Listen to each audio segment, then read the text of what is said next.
All right, let's take a look at the shuffle edit mode. In shuffle edit mode, if we have it selected here on the left, it's best for making edits that we need to move left in the timeline. So first of all, a lot of times when I'm using shuffle mode, I'm actually going to be in minutes and seconds instead of bars and beats.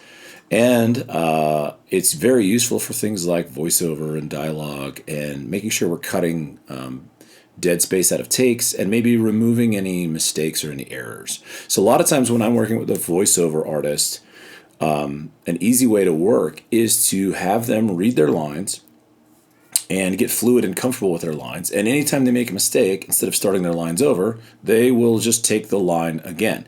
So what you're going to hear is you're going to hear some mistakes, you're going to hear some wrong words in this take, this voiceover, and you're going to hear a few things that maybe need to be adjusted for time. And so let's just take a quick look and listen to it, and then we'll go through and edit with shuffle mode. So I'm going to give a quick explanation about why shuffle mode can be important to you. Once I start editing this, you'll see that shuffle mode actually eliminates dead spaces, and it can help us work quickly through time. Sorry, I didn't like that take. And it can help us work quickly through time. So, of course, time is money in any industry, and especially in the audio industry for editing. We want to do our edits quickly. We want to do them effectively. We want to do them efficiently, and we want to be able to move through them in a way where the edits feel smooth and flawless. Okay, so if we look at that take, there's actually a lot of things wrong with it. But what I'm going to do is I'm going to sweep through it, and I'm going to edit and keep the things that I like and eliminate things that I don't. First thing I did is I actually duplicated this track. I duplicated it, and I called it voiceover edit. So I have the original, so I can go back to the original if I needed it all. But let's start from the beginning. I'm just going to make a nice clean track so it sounds flawless and professional. And all I'm going to be using is selector tool, and I'm going to be highlighting and pressing delete on my keyboard in order to eliminate anything. As long as I'm in shuffle mode, it's going to remove that space of those gaps. Let's take a look. So I'm going to give a quick explanation about why shuffle mode can be important to you. Once I start editing this, okay, well, I don't need so. Okay, so I'm going to highlight it and press delete. You're going to notice it'll shuffle to the left. I'm going to give a quick explanation about why shuffle mode can be important to you. Once I start editing this, you'll see that shuffle mode actually eliminates... okay. So I'm actually going to get rid of this line too. Once I start editing this, you'll see that... And press delete. Shuffle mode can be important to you. Shuffle mode actually eliminates... Now notice there's dead space, and so I'm going to eliminate some of that dead space as we go. Shuffle mode actually eliminates dead spaces, and it can help us work. And if I zoom in, we can really get nice and tight on this. Dead spaces, and it can help us work quickly through dead spaces, and it can help us work quickly through time. Sorry, I didn't like that. It's dead spaces, and it can help us work quickly through time. Sorry, I didn't like that take. And it can help us work quickly through time. And it can help us work quickly through time. So, of course, time is money in any industry, and especially in the audio industry for editing. We want to do our edits quickly. We want to do them effectively.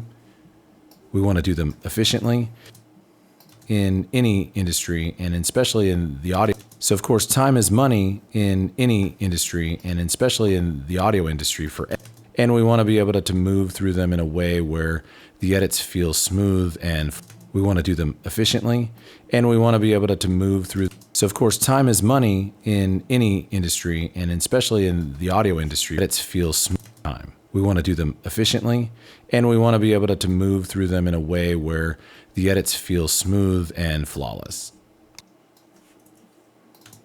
We want to do them efficiently, and we want to be able to move through them in a way where we want to be able to move through them, and we want to be able to. So notice the last part here is actually going to be a bit challenging. There's a stutter right in that last line. And we want to be able to move through, be able to.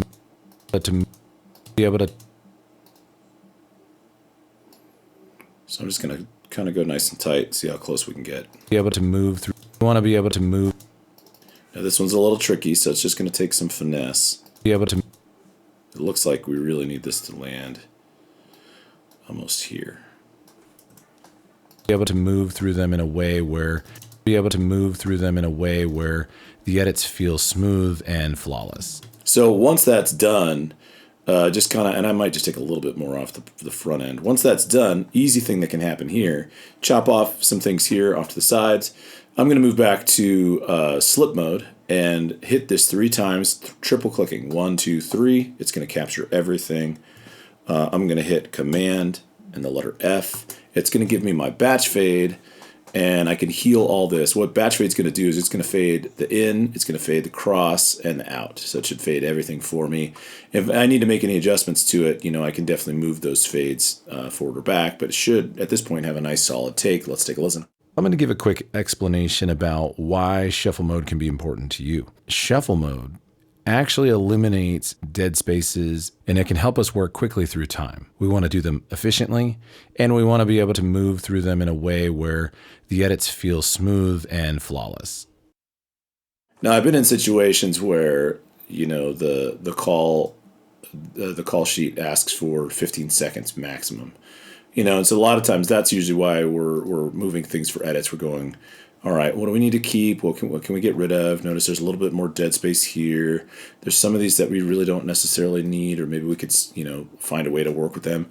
And then the last step is, if we really needed to, when we're editing with that, is we could also speed these up if we needed to. But shuffle mode very efficiently allows us to maneuver a lot of these pieces quickly, so it's done. It's like not, and that's again the thing that I love is what I like is when I'm working with a voiceover artist or with an interview, it's kind of nice to just tell whoever's doing it, if you make a mistake, don't worry about starting over. Start from where you last left off. As long as we have a clean take of that, we're able to do anything, essentially. We can make magic happen very quickly with shuffle mode. And that's it.